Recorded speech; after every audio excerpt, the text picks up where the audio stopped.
Ayan mga familiars, kasama nga natin ang Jamiel. Wow! Hello guys! Good morning! Correct. At syempre dumako tayo sa congratulations muna sa inyong kakatapos na performance. Thank you so bilang much. Celine Dion at Andrea Bocelli. Ano na-feel ninyo sa inyong performance? Ako personally, happy ako na nairaos namin yung first na assignment namin. Medyo, yun nga, naging challenging kasi pag nandun ka na sa stage, para kasing kailangan mo na talaga siyang i-embody. Parang i-channel mo na talaga kung hanggang saan kaya i-channel. Pero yun, masaya naman na nagustuhan din ng ating mga jury ang performance namin. So kayo ang nanalo for the first week. Congratulations. Congratulations. Na proud talaga ako doon. In fairness din naman talaga. At nailaban ninyo, nairaos. Tapos, hindi pa pressure yun? Ay, ayan. Oh, silip tayo sa Pressure kanya. ka ba? Na-pressure yung buhok ko ngayon. Ang daming spray net. Hindi, okay lang po ate. Thank you. Thank you guys. Grabe. Hello ka-familiars! Good day! So ito yung first few steps ng kanilang transformation. May paglilinis munang ginagawa para dumikit na maayos yung mga prosthetics, no? Oh, Sa hair and the makeup. hindi ka gagupitan. Kadressing room ko si Alexa. Tapos ulit-ulit siya na nagsabi na, alam mo, ang galing-galing niyo talaga. Para akong nasa heaven. Oo din naman. Nanonood Tapos the prayer pa yung kanta nyo. Di na nyo, nasa na ba tayo? Parang mausok. Tapos binira ko siya. Sabi ko, dapat nga kami yung nauna eh. Kasi siya di ba yung nauna? Sabi ko, para invocation.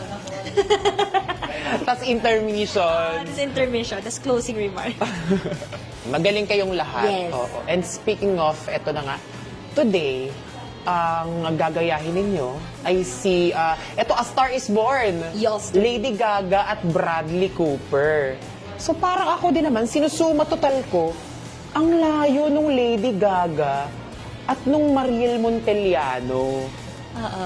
Paano ka nag-research kay Lady Gaga? At syempre, itong Lady Gaga na ito, bilang si Ali sa A Star Is Born. So medyo may drama ng onti ito, tama? Si Lady Gaga, medyo naririnig naman natin talaga na medyo buo yung boses. Correct, niya. correct. Right na, tama ka naman na medyo iba kasi ako manipis, medyo laid back yung boses. So, medyo nag-extra effort din ako na i-project palalo yung, lalo sa vocals. Correct. Kasi sa, yung namin, yung parang, yung peg namin, kumbaga, ay yung live performance nila nung nasa na sila, nasa sa stage na sila. Ah, yung sa Grammys ba ito? Oh, yung naka-gown. Yung naka-gown na siya na malaki. So, medyo pinagtunan ko ng pansin yung boses niya talaga. Kasi Lady Gaga naman ay din siya, magaling siya mag-manipulate ng boses niya.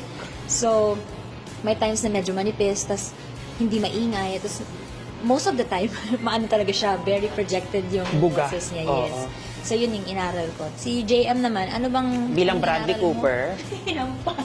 Bilang Bradley Cooper po, Ganyan pala Actually, boses ni oo. Bradley Cooper. kasi medyo, nahirapan po ako kasi medyo rough nga yung quality ng voice niya. Tapos, ganun. Ikaw na lang ata. I-lip-sync Ganun, kita. oo. Tapos, kanina nag-rehearsal kami. Nauubo talaga ako kasi nga garalgal. Dapat garalgal. So, nauubo ako. Makati siya. Pero ang weird mo kasi di ba most of the time ang goal namin is malinis sa singing.